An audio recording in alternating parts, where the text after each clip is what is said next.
Então vamos lá, eu vou começar me apresentando, vou começar fazendo um resumo do que será essa live de hoje.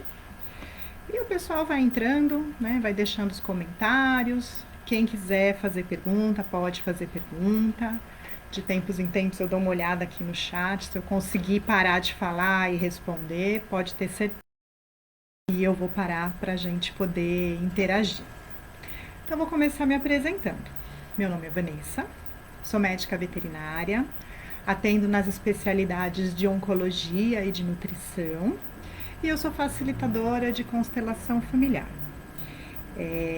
Esse tem o título, né? O cartaz desse tem o título de live número 4. Algumas pessoas me perguntaram, nossa, mas por que live 4, né? Na verdade é porque é a quarta mesmo, é a número 4 mesmo. Então, só relembrando, todas elas estão no canal do YouTube. A maioria está aqui no Facebook também. Não sei se todas estão, mas a grande maioria elas estão aqui no Face, mas com certeza no canal do YouTube tem. Então, a primeira live ela foi sobre o que é constelação, as bases da constelação, como funciona, foi mais teórica, foi onde eu expliquei um pouquinho e fiz alguns paralelos em relação à constelação familiar e um pouquinho de como os animais entram nessa história. A segunda live, ela foi ela começou como uma live com um tema, né, específico, mas eu recebi, da primeira para a segunda, eu recebi algumas perguntas bastante interessantes e mais ou menos sobre o mesmo assunto. Então, a segunda live eu acabei respondendo essas perguntas, e o assunto que acabou sendo trazido foi em relação ao luto pela perda de um pet, né, pela perda de um cão ou gato. Então, a questão do luto, do sofrimento da família, enfim, então foi mais ou menos sobre isso que eu falei na segunda live. A terceira live foi pelo Instagram, foi um bate-papo que eu fiz bem bacana, convite de uma psicóloga, né, super querida, Dani Casadei. Então essa não tá aqui no Face, se eu não me engano, tá lá no Instagram, mas tá no canal do YouTube também, onde a gente fez um paralelo de questões dos animais com questões dos seres humanos. E hoje, essa live número 4, para começar essa série, né? Eu vou voltar, planejei, programei alguns assuntos bacanas para trazer daqui para frente, que eu vou fazer às sextas-feiras. Né? Então, toda sexta-feira vai ter algum evento, provavelmente uma live, e agora daqui no segundo semestre de junho eu vou fazer 2 workshops. Um workshop gratuito, aberto, para quem quiser conhecer sobre constelação, ver como funciona na prática, né? Enfim, então vai ter esse workshop aberto e vai ter um workshop fechado, né? Que aí as pessoas se inscrevem, onde a gente vai tratar de alguns assuntos específicos dos participantes, tá? Então vão ter esses 2 workshops agora para o final de junho, mas até lá eu vou fazendo as lives para explicar como funciona, trazer algumas experiências que eu tive, né, que eu tenho tido nesse mundo das constelações envolvendo os animais, e responder as perguntas claramente que forem trazidas.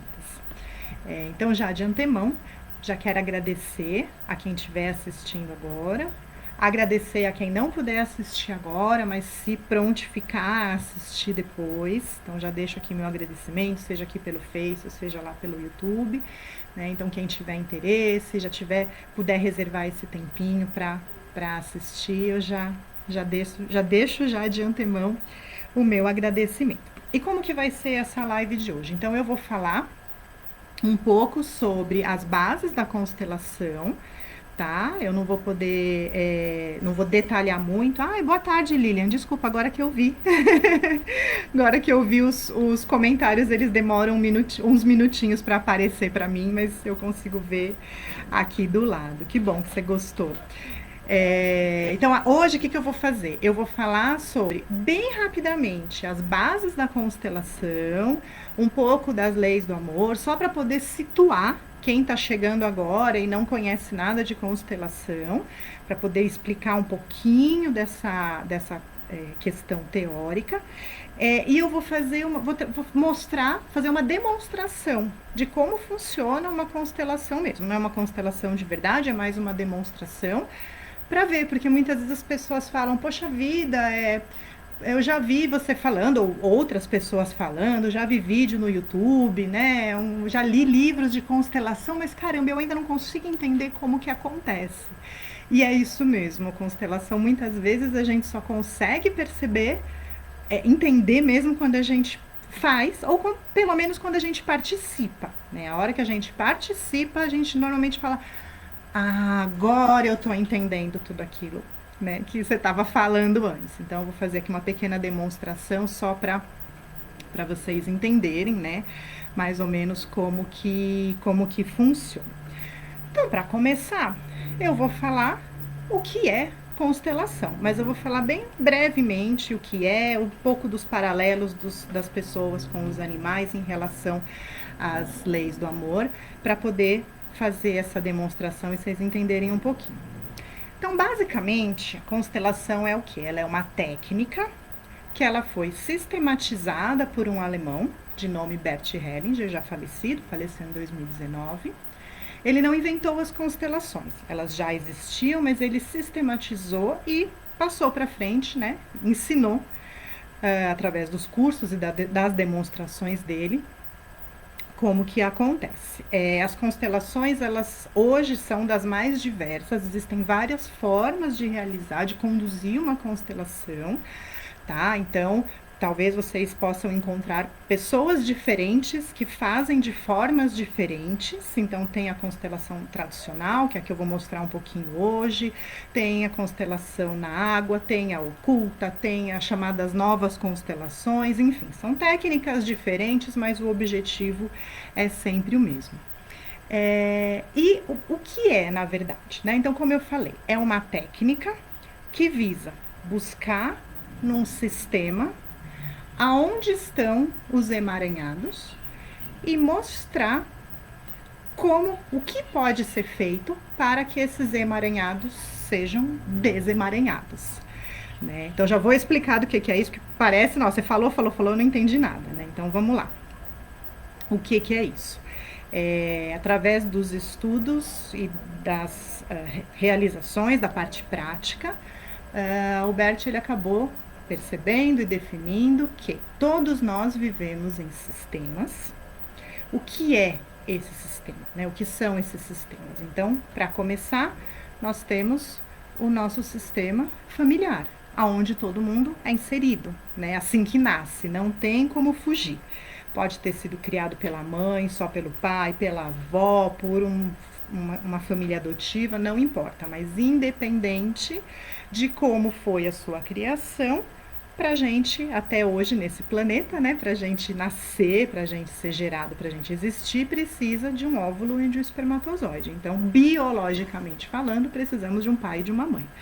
Então, a gente começa, né, a nossa vida aqui sendo inserido no sistema familiar, que é composto desse pai e dessa mãe, que também tem um pai e uma mãe, nossos avós, que também tiveram pai e mãe, nossos bisavós. Então, todos os nossos antepassados, trisavós, bisavós, avós, nossos irmãos, tios, primos, enfim, as pessoas que fazem parte da nossa família compõem esse nosso sistema familiar. Mas a gente também tem outros sistemas, né, que nós fazemos parte, muitas vezes eles se sobrepõem. Então, um outro exemplo é um sistema religioso, né? Então, por exemplo, se a pessoa é espírita, ela frequenta um templo, uma casa espírita, enfim, e ela faz parte daquele sistema. Então, tem as pessoas que frequentam aquela casa, tem a diretoria daquela casa, então tem todo aquele sistema, o campo do Então, é o sistema religioso da qual aquela pessoa está inserida.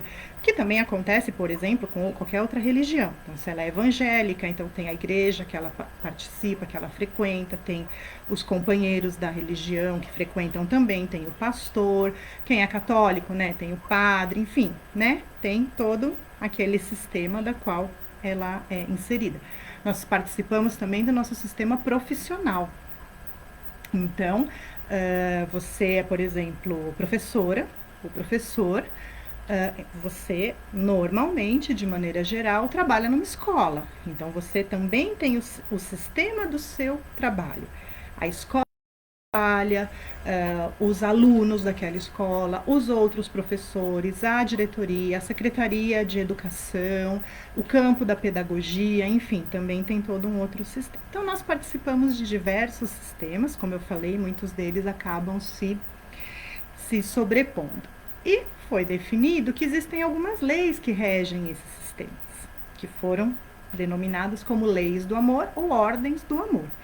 E que essas leis, quando elas são quebradas, essas ordens causam desordens, que são esses emaranhados que eu comentei.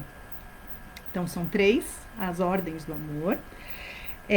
Primeira, ordem do pertencimento, que diz o quê? Que quem nasceu numa família, por exemplo, nasceu no sistema, tem direito a pertencer àquele sistema, né? Parece estranho, parece meio óbvio, né, falar desse jeito, mas não é tão óbvio assim na prática. Quando essa lei é quebrada, quando ocorre uma exclusão. Então, quando por qualquer motivo uma pessoa é excluída dessa família, não se fala mais nela, ou não se convida para eventos de família, ou às vezes ela é deserdada, isso é uma exclusão, é uma desordem nesse sistema. Né? Um exemplo comum, um exemplo clássico é, por exemplo, as crianças não nascidas. Né? Então, as crianças não nascidas, não importa o motivo, se foi um aborto espontâneo ou um aborto provocado, muitas vezes para proteger aquela mulher, aquela família, né, daquela dor, da perda daquela criança, muitas vezes não se fala mais naquilo. Né? Vamos fingir que nunca aconteceu, às vezes a família nem sabe que houve uma gestação que não foi para frente, aquela criança é simplesmente excluída. E na verdade, por algum tempo, ela existiu e ela faz parte daquela família. E no caso dos animais, então vou fazer aqui um paralelo já em relação aos animais, que é o tema de hoje, né? Voltou, tá bom. Tudo bem, Lilian? Você falou que travou e agora voltou. Não sei se eu que travei ou se vocês que travaram. Qualquer coisa vocês me avisam se der um piripaque aqui. Então, vamos lá. Em relação aos animais, como que funciona essa desordem do pertencimento? Então, da mesma forma, ela ocorre quando, principalmente aquele animal, vou falar do cachorro só para dar um exemplo, ele é excluído do sistema dele. E quando que a gente faz isso, muitas vezes sem perceber, quando a gente olha para aquele animal e não reconhece ele como a espécie que ele é. Então, se a gente está falando de um cachorro, isso é muito comum, muitas pessoas não reconhecem um cachorro como um cachorro. Né? Então, eu lembro de um caso que aconteceu num pet shop. A pessoa tinha levado, né? Tinham vários cachorros ali esperando o agendamento para entrar para tomar banho. E tinha uma pessoa com o cachorrinho dela também esperando para entrar. E aí, uma atendente ali do banho e tosa saiu para olhar lá no computador, ali na agenda, de ver quem que é o próximo, peraí, quem que eu vou chamar agora, tá olhando na agenda. E ela viu ali, a outra falou para ela, agora é aquele cachorro ali que vai entrar. A cliente, que era responsável ali por aquele cachorro, literalmente surtou. Começou a gritar com a menina, começou a gritar com todo mundo no pet shop, a rodar a baiana, como se, né, dizia antigamente, hoje acho que nem fala tanto assim. Que absurdo! Como você tem coragem de falar assim dele? E as meninas ficaram ali olhando, tipo, o que foi que eu falei, né? E ela falou, ele não é um cachorro, você nunca mais se refira a ele desse jeito, ele é o meu filho.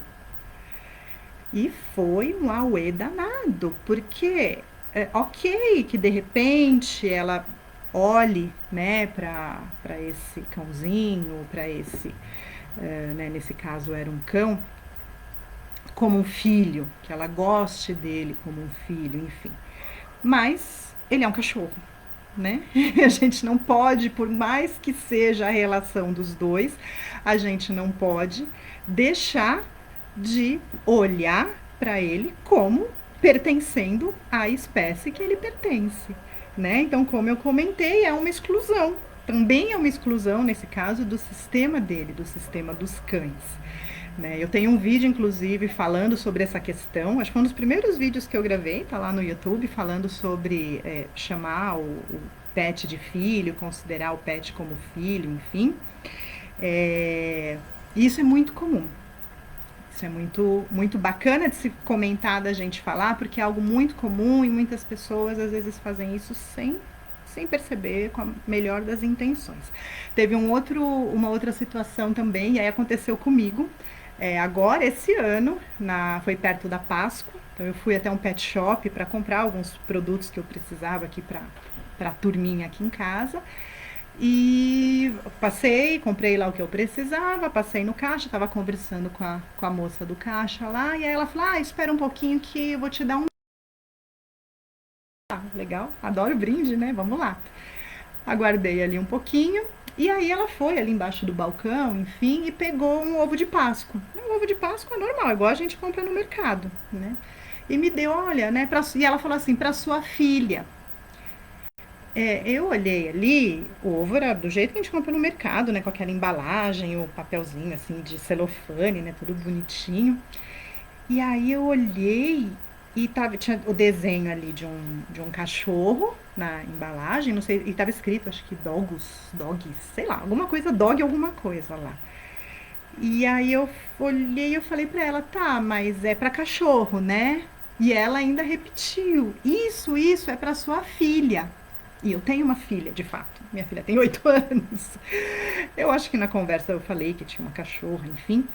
E ainda falei, tá, é pra cachorra, né? Ah, entendi, é pra cachorra. Então, assim, eu entendi que talvez ela passe por isso com várias clientes, enfim, né? Que ela, quando ela dizia pra sua filha, ela estava falando da minha cachorra. Mas eu não considero, né, minha cachorra como filha, né? E eu tenho uma filha, então por um momento houve essa confusão, porque ela falava que era para minha filha, eu falava, mas isso não é chocolate, isso é coisa para cachorro. Mas na verdade ela estava querendo dizer a minha filha cachorra, que eu não chamo de filha, mas enfim. Só estou trazendo esse exemplo para falar como que ocorre muitas vezes essa confusão em relação ao lugar dos animais, o papel dos animais, né, na nossa família e como funciona essa questão do pertencimento e da exclusão. A segunda lei, a segunda ordem é chamada, né, considerada a ordem da hierarquia, que diz que quem nasceu primeiro vem primeiro. Também parece meio óbvio, né, mas não é tanto. Então a gente tem, eu tô aqui, antes de mim tem meus pais, que nasceram primeiro, e aí tem meus avós, meus bisavós, tataravós e todos os ancestrais, né, que vieram antes de mim, e que tem uma hierarquia, né? Então, numa família, a gente tem ali os avós, começando dos avós, os avós, depois os pais, os filhos, dentre os filhos, o filho mais velho, o filho do meio, o filho mais novo, existe essa hierarquia, né? Quando que ocorre uma desordem é quando, de fato, ocorre uma troca de papéis, né? Quando uma pessoa não está no papel dela. Então, por exemplo, quando que isso pode acontecer? Vou dar só um exemplo, né? Então, um casal que se separa, ou o marido morre, por exemplo, enfim, há uma separação por qualquer motivo, e um filho, né, muitas vezes o filho mais velho começa a trabalhar para ajudar, né, a mãe a pagar as despesas da casa. Até aí não tem problema nenhum. Quando que começa a ocorrer essa desordem de hierarquia? Quando esse filho, né, que está trabalhando para ajudar nas despesas da casa, enfim, ele começa a olhar para os irmãos como se fossem filhos, como se ele fosse pai dos irmãos, né? Não irmão mais velho. E muitas vezes ele faz isso com a mãe também. Então, muitas vezes ele olha para a mãe e trata a mãe como se ele fosse marido, né? Ou pai da mãe. Então, às vezes a mãe de repente pode falar: ah, hoje eu vou sair. Onde você vai? Eu vou sair com umas amigas, tudo. Não, mas onde você vai? Mas que hora você volta? Com quem que você vai? Tá? Oh, que roupa é essa aí? Não gostei de ver você saindo com essa roupa, não. Ó, olha só que horas, ó. 10 horas eu quero ver você em casa. Se chegar depois, a porta tá trancada, você não vai entrar. Vocês pensam que não acontece isso? Acontece. E quem que fala com a gente desse jeito? Onde você vai, com quem você tá, que roupa que você tá, né? Pai e mãe, falar com um filho, com uma filha, ok. Dependendo dos valores, né, e das regras daquela casa, ok.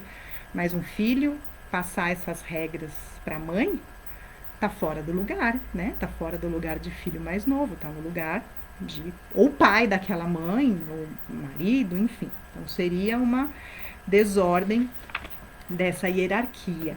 E no caso dos animais, quando que ocorre essa desordem de hierarquia? Então, nesse exemplo que eu falei de considerar o pet como filho, na verdade acaba sendo uma desordem dupla, né? Tem uma desordem do pertencimento, de não considerar ele da espécie que ele é, né? Do sistema dos canídeos, mas tem também uma desordem de hierarquia, de colocar ele num papel que não é dele, né? Ele não é filho, de fato, né? Você pode gostar dele como um filho, querer fazer tudo que você puder como se fosse para um filho, mas de fato não é, né? Eu costumo até brincar com os amigos, as pessoas mais próximas, assim, quando a gente fala sobre isso, eu costumo até falar: olha, eu não conheço a história do seu cachorro, não conheço de onde ele veio, mas eu posso te falar que com toda certeza ele tem um pai, ele tem uma mãe e nenhum dos dois é você, né? O pai dele é um cachorro, a mãe dele é uma cachorra, nenhum dos dois é você. A gente fala em tom de brincadeira, mas isso é muito importante da gente considerar. E muitas vezes ocorre também essa desordem de hierarquia, principalmente, por exemplo, quando o cão manda na casa, quando a família permite que o cão mande na casa. O que eu quero dizer com isso? Ele faz o que ele quer, do jeito que ele quer, faz xixi em qualquer lugar, no tapete da sala, no meio da cozinha. Às vezes a pessoa quer assistir um filme na sala, o cachorro tá no sofá, ela, né? Isso eu já vi acontecer, de uma pessoa estar sentada no chão, assistindo televisão, sentada no tapete, porque o cachorro estava no sofá. Né? E quando você falava para ela: poxa, mas por que você tá aí? Ah, porque ele tá no sofá. E por que você não tira ele? Não, ele me morde. Eu falei: ah, peraí. Né? Quem que manda na casa? Como que tá essa hierarquia entre vocês? Né? Então também é um tipo de desordem de hierarquia. Então a gente falou da lei do pertencimento, da hierarquia, e a terceira lei é a lei do dar e receber. Né? Então, enquanto as duas primeiras são qualitativas, né? Ou é ou não é. Ou você pertence ou você está excluído, ou você está no seu lugar ou você não está no seu lugar. O dar e receber, ele é mais quantitativo, né? O quanto que a gente dá, o quanto que a gente recebe. Né? A gente, em teoria, não consegue dar mais do que a gente tem para dar, e também não deve dar mais do que o outro precisa. Né? E quando a gente fala dos animais, a gente pode considerar isso para os dois lados. Tanto um dar a mais, quanto um dar a menos. Né? Então, muitas situações, pessoas podem dar menos do que aquele cão precisa, ou aquele gato. Então, pessoas às vezes que têm muitos animais, que recolhem muitos animais, que cuidam de muitos na sua própria casa, e às vezes muitos, eu falo, são 20, 30, 40, 100 animais, muitas vezes, por amor de poder querer cuidar de todos eles, ela não consegue prover alimento de qualidade e quantidade para todos, água de qualidade e quantidade para todos, atividade física, atendimento veterinário, medicação. Às vezes ela não consegue. E também para o outro lado, né? A gente vê muitas vezes aquele cachorrinho de sapatinho, de roupinha, andando, passeando na rua dentro de um carrinho de bebê, que hoje já tem bastante para os cães, né? Que come na boca com a colherzinha. E veja bem, eu não estou falando das situações específicas, né? Claro, se um cão, por exemplo, fez um machucado na pata, está em tratamento, está com a pata enfaixada e tudo, ok, né? Colocar um sapatinho para ele poder andar sem machucar e ter aquela pata protegida, né? Se é um cãozinho de mais idade, tem problema de coluna, não consegue mais andar, claro, ok, colocar ele num carrinho para passear com ele, para que ele possa ver, né, a rua, ver as outras pessoas, enfim, né? Então, quanto a isso, não tem nenhum problema. Eu tô falando daqueles que não têm problema de saúde nenhum, né? E você vê que às vezes se dá para aquele cão muito mais do que ele precisa. Ele não precisa do sapatinho, ele não precisa ficar num carrinho, ele precisa ir para o chão fazer atividade física, brincar na grama, né? Enfim, todas as questões de enriquecimento e desenvolvimento, não só físico, mas mental e emocional dos cães. Então, o que eu vou fazer agora? Dando essa introdução, então eu falei um pouquinho de cada uma dessas leis e o que diz? Na constelação, na verdade, a gente faz o quê? Qual é o objetivo da constelação? Como eu falei, buscar num sistema aonde estão os emaranhados, ou seja, aonde essas ordens foram quebradas, qual ordem foi quebrada, como que isso aconteceu, né? Aonde estão os emaranhados?